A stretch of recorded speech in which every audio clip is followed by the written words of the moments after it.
Yo, yo, yo, mga do! Welcome back to my backyard, no? Ay, nalaglag.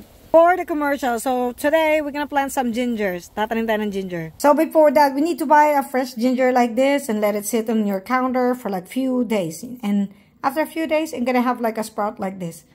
You can observe that there's some roots like forming on this sprouting ginger like that. But this time, before you do that, this one is a fresh one. You don't want to put it on the ground because it might rot. So one of the best solution for the rotting ginger, para hindi mabulok, is this. We're gonna pick some of this healing properties of the aloe veras.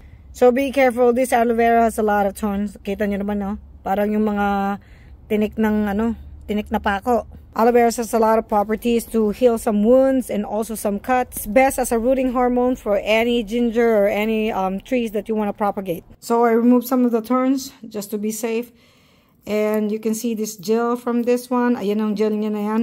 So from that gel, ididip mo yung luya mo. You're gonna dip this one. Ayan. Kasi ba tayo nag-i-English dahil sa mga kaibigan nating kana. Ay mga Pilipino, magaling tayo mag-English, no? Ayan siya, oh. Charot-charot lang. Okay, so yan. So, yun na yung laway ng aloe vera. Then, let it sit for like few days.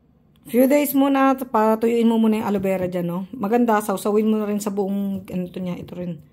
Yan, you can put it all over the body of the ginger, ganyan. Para mas masaya, o yan, o. Ganyan. So, magkaugat din siya. After a few weeks, ito na siya. Dry na. Dried up, and see, there's more growth on this one. Yung leaves niya, umaangat na talaga. Tingnan nyo. I showed you some of this one. Ayan na siya, oh. Dried na siya, but it's also like, there are already some roots forming. Ayan, oh, inuugat na siya, oh. Ayan, oh, may ugat na. And the shoots is getting longer. Look at this guy. Ito, mas malupit, oh. Tingnan mo, oh. Mas marami na siyang roots, oh. The roots is forming totally. Ayan na siya, oh.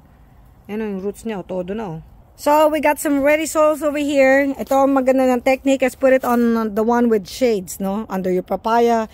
Tsaka less water. Kasi ayaw nito na nababasa masyado, no?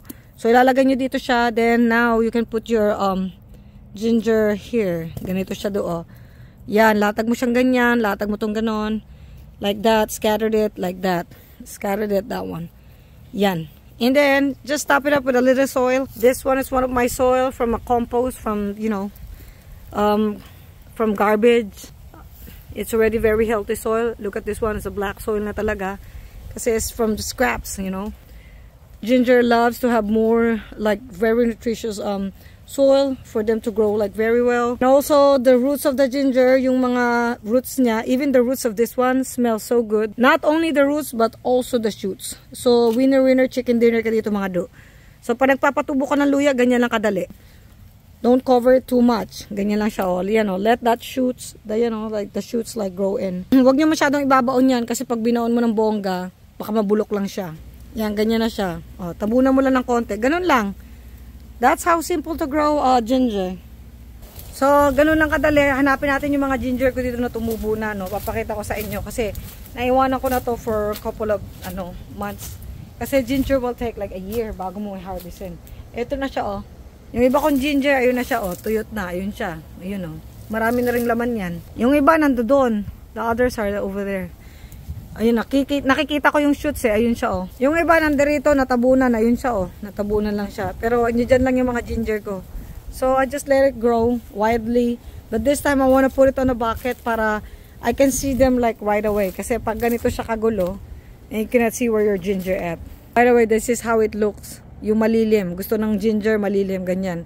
Lagay mo sa ilalim ng papaya, ganyan siya. They love the shady part. Pag nilagay mo yan sa maaraw, ay! May ahas! Ayun na siya. Ay, ang ahas!